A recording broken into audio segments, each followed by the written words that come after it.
Oke, Assalamualaikum warahmatullahi wabarakatuh. Kami dari kelompok 4, pada kesempatan kali ini kami akan menjelaskan mengenai ada tugas kedua yaitu analisis kebutuhan dari tema ataupun judul kelompok kami yaitu energy flow. Kelompok kami terdiri dari 3 anggota yaitu saya sendiri Muhammad Novel Azhari, seterusnya ada Fatur Rahman Syauqi dan ada Azmi Alam Karuna.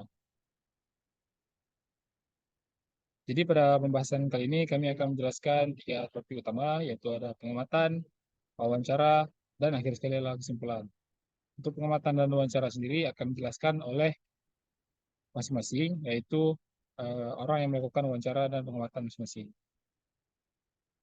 Terusnya untuk pengamatan, yaitu ada pertama sekali yaitu pengamatan yang saya sendiri lakukan, saya lakukan di Gampung Sim. Gampung Sim ini sendiri terletak di Kabupaten Aceh Besar. Pada pengamatan ini, kami melihat di daerah kawasan pertanian, yaitu terdapat ada irigasi yang mencukupi, seterusnya kondisi alam yang subur dan sangat mendukung untuk pertanian, yaitu pertanian di sini didominasi oleh sawah. Seterusnya, berdasarkan pengamatan kami, penggunaan kincir air di sini dapat dioptimalkan agar sumber daya untuk sumber daya yang diperlukan untuk melakukan pertanian dapat lebih efisien karena sumber daya alam yang melimpah terdapat di lokasi ini. Seterusnya, penggunaan kincir air tadi juga diharapkan dapat meningkatkan produktivitas serta kesejahteraan dan eh, efisiensi biaya yang dikeluarkan oleh masing-masing petani. Seterusnya saya serahkan kepada Fatur Rahman Syauqi. Baik, terima kasih untuk pengamatan yang saya lakukan. Ini terletak di Kampung Blangkrung, Aceh Besar. Jadi di sini di Desa Blangkrung ini memiliki irigasi yang hampir memadai. Mengapa saya katakan hampir memadai? Karena untuk jalur irigasinya sendiri itu sudah cukup memadai sebenarnya. Cuman ada beberapa jalur yang tersumbat yang mengakibatkan aliran air dari irigasi ini tidak dapat mengalir keseluruhannya dan ada air yang terbuang ujung-ujungnya. Kemudian untuk pemilihan lokasi ini sendiri didorong oleh kedekatan dengan tempat tinggal penduduk dan kebutuhan akan air yang konstan di tempat tersebut. Dan juga secara personal, saya sendiri tinggal di Kampung Blangkrung. Selanjutnya untuk ketersediaan air di Kampung Blangkrung ini untuk irigasinya sendiri itu sejauh ini yang saya lakukan pengamatan itu cukup dan jarang sekali kekeringan. Terus selanjutnya di sini yang saya dapati yaitu sedikit sulit untuk diterapkan sistem kincir air dikarenakan diameter atau lebar dari irigasinya sendiri itu tidak terlalu lebar. Jadi misal kita implementasikan kincir air di irigasi ini ada kemungkinan untuk terhambatnya oleh sampah-sampah yang lewat di irigasi ini. Sampai masuk mungkin seperti kayu ataupun sampah yang dibuang oleh masyarakat yang tidak bertanggung jawab tentu ya. Saya kembalikan ke moderator.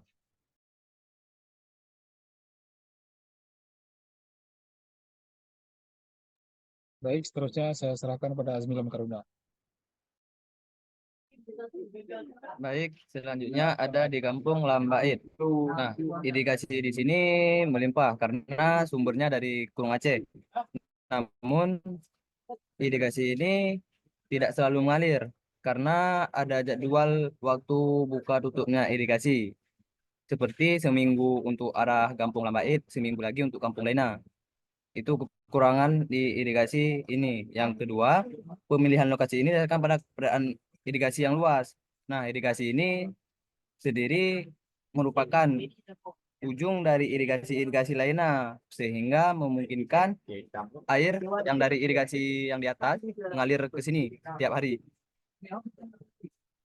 Dan yang ketiga, ketersediaan air yang cukup dan stabil.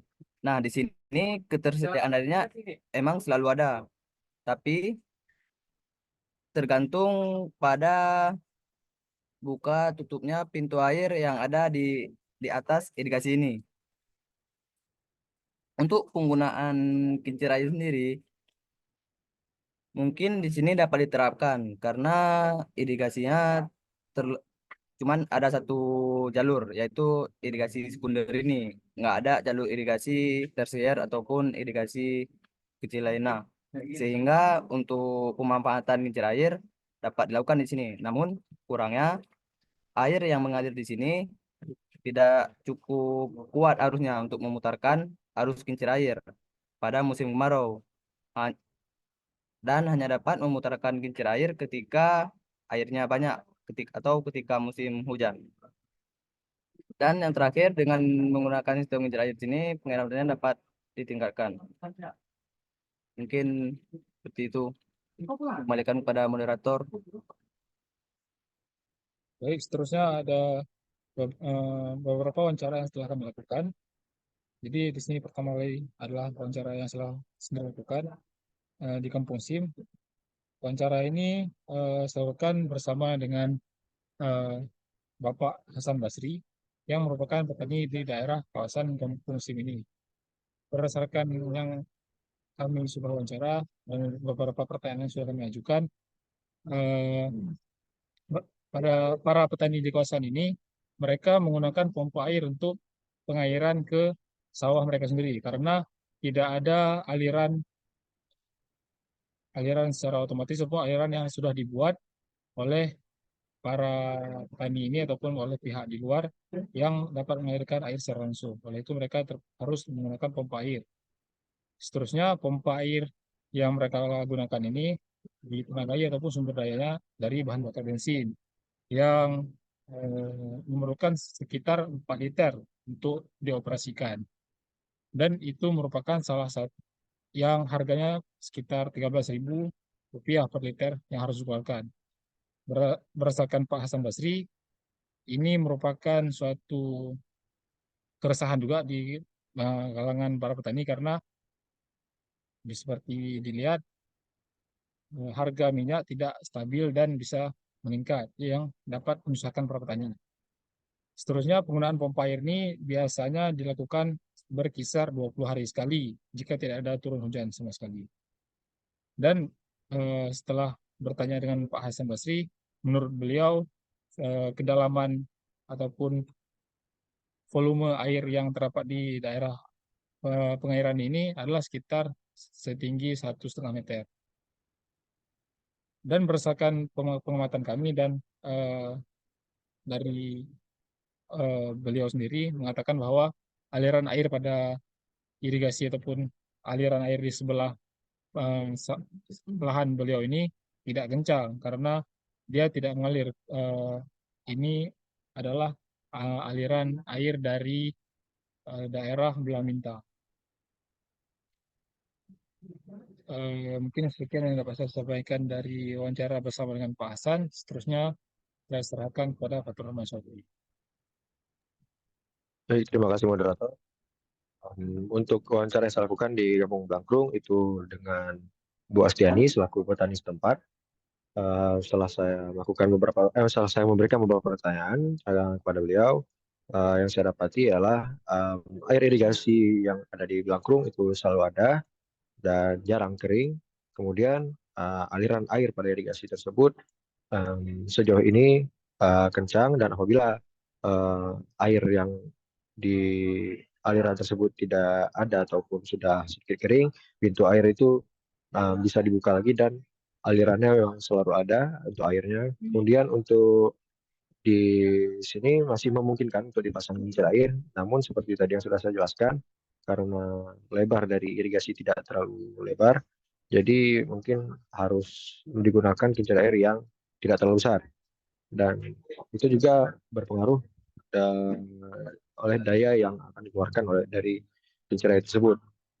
Dan kemudian untuk penggunaan pompa air lebih sering digunakan apabila kondisi lahan kering, itu ditarik air dari irigasi ke lahan pertanian, ataupun saat air berlebihan di area persawahan itu ditarik keluar.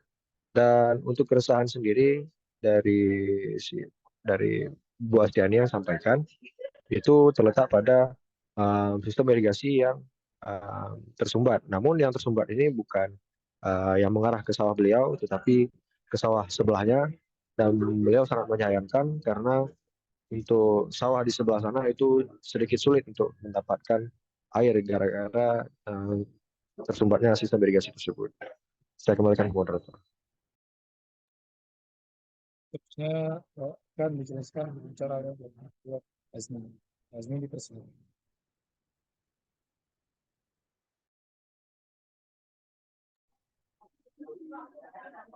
Baik, selanjutnya ada wawancara dengan Bapak Hasbi, yang dimana Bapak Hasbi ini seorang ketua lorong di Kampung Lambait.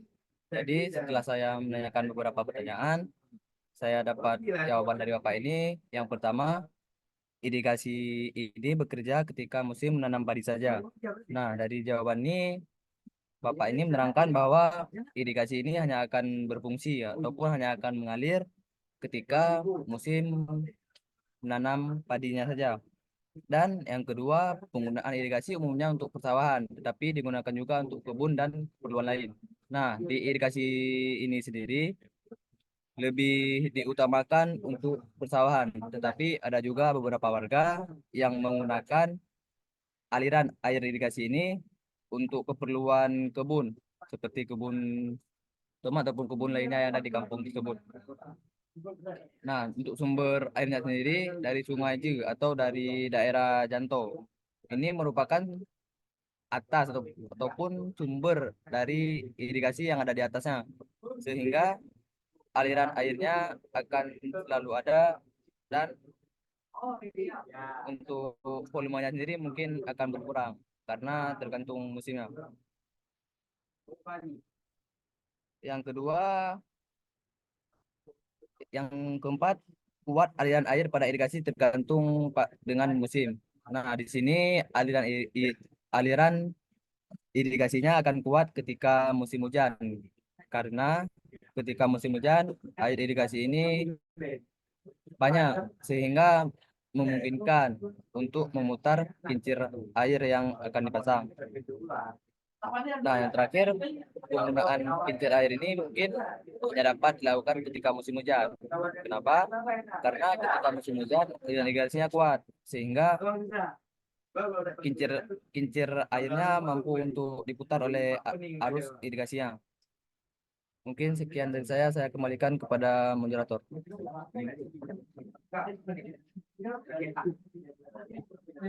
Baik, terima kasih atas penjelasan dari Azmi. Akhir sekali adalah kesimpulan. Jadi setelah kami melakukan pengamatan serta wawancara kepada pihak-pihak yang terlibat dalam irigasi di kawasan-kawasan Aceh Besar, kami dapat mengeluarkan beberapa kesimpulan. Yaitu pertama, potensi pengembangan sistem kincir air di Aceh Besar ini adalah sangat besar, dikarenakan berdasarkan pengamatan dan wawancara tersebut, irigasinya dapat dijalankan dengan baik dan aliran airnya itu bisa dialirkan terutama apabila terdapat hujan deras. Seterusnya, kondisi alam yang subur, ya ini bisa kita lihat beberapa kawasan yang telah melakukan wawancara dan pengamatan, mayoritas kawasan tersebut ditumbuhi dengan ataupun dilakukan penanaman sawah padi. Seterusnya, dikarenakan sawah padi ini, maka adanya irigasi yang memadai dan ketersediaan air yang cukup merupakan salah satu faktor penting dalam pembangunan kincir air ini. Di samping itu, kami juga mendapat beberapa perhatian dalam wawancara dengan para petani tersebut, yakni mengenai keberlanjutan dan efisiensi dalam penggunaan sumber daya. Setelah wawancara, berdasarkan wawancara yang kami lakukan tadi, terdapat beberapa informasi, yaitu dalam penggunaan pompa air, tadi masih menggunakan bahan bakar fosil ataupun bahan bakar pertalit untuk menghidupkan pompa mesin mereka, pompa air mereka. Oleh itu, kami harapkan dengan adanya kincir air ini dapat menjadi sumber energi terbarukan yang dapat mengganti bahan bakar fosil tersebut. Selain itu, penggunaan kincir air ini diharapkan tidak hanya dapat mengurangi biaya personal, tapi juga dapat mengurangi dampak lingkungan yang ditimbulkan oleh bahan fosil. Dan kami harap pengembangan sistem kincir air ini memiliki potensi besar untuk meningkatkan produktivitas pertanian, serta yang kami harapkan juga dapat mengurangi beban finansial para petani, sehingga mereka dapat bekerja dan melakukan cocok tanam dengan lebih baik dan lebih efisien. Langkah-langkah yang kami lakukan ini sejalan dengan upaya untuk menjaga keberlanjutan lingkungan dan meningkatkan kesejahteraan masyarakat setempat dalam jangka panjang. Mungkin sekian yang dapat kami sampaikan dari kelompok 4. Mohon maaf atas kekurangannya. Terima kasih atas perhatiannya. Assalamualaikum warahmatullahi wabarakatuh.